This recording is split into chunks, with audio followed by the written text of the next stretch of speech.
Imagine a world where the first major wave of settlers arriving on North American shores weren't Europeans, but Muslims.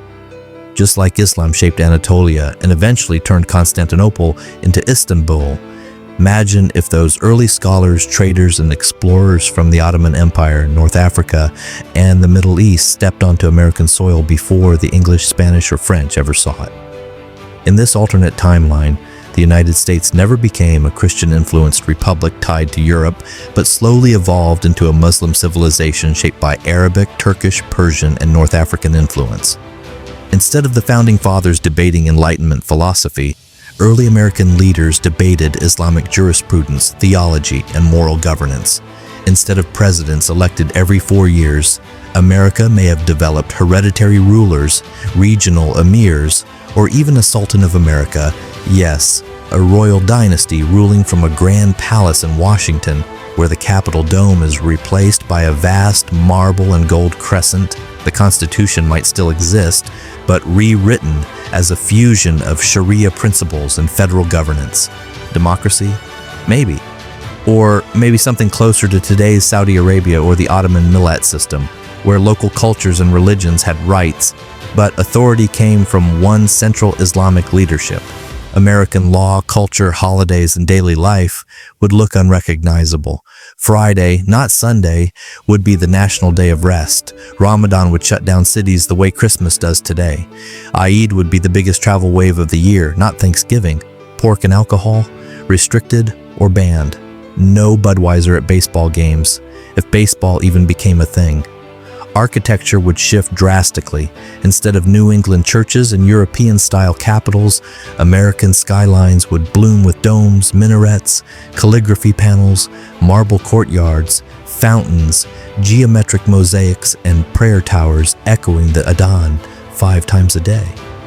Cities like New York, Chicago, and Los Angeles might resemble a fusion of Istanbul, Dubai, and Cairo, dense, crescent-topped skylines mixing Islamic heritage with modern industry. And America's demographic map, very different. Instead of mass immigration from Europe in the 1800s, America would receive large migration waves from the Arab world, Persia, North Africa, and South Asia, creating a population blend of Arabs, Berbers, Pashtuns, Turks, Kurds, Pakistanis, and West Africans alongside indigenous peoples and smaller Christian and Jewish communities. And foreign policy, completely rewritten. Instead of forming alliances with Britain and France, Muslim America becomes the protector and possible leader of the Islamic world. During the Ottoman era, there might have been 2 competing caliphates, one in Istanbul and one in Washington or New York, creating a massive religious rivalry, shaping global politics and even the map. NATO, it wouldn't exist, not with an Islamic superpower refusing alignment with Christian Europe.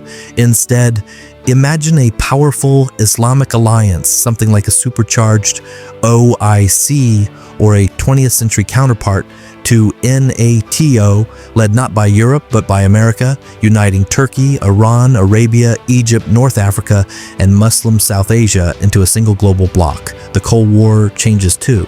Instead of the United States opposing the Middle East, it is the Middle East, economically tied to oil, trade routes, and pilgrimage systems. The U.S. Navy protects the Red Sea, the Persian Gulf, and the Mediterranean, not the Atlantic or Pacific. And culturally, Hollywood doesn't produce superhero franchises or romantic comedies with prom culture. It produces historical epics about Islamic scholars, warrior poets, caliphs, and explorers. Music grows differently. Less secular pop, more poetic chanting, oud instruments, and traditional rhythms fused with African American and indigenous influences.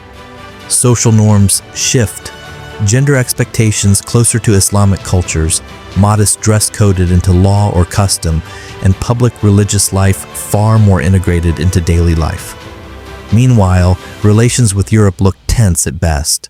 A Muslim United States sits as an outsider next to mostly Christian Europe and Catholic Latin America, creating long-term suspicion, rivalry, and ideological separation.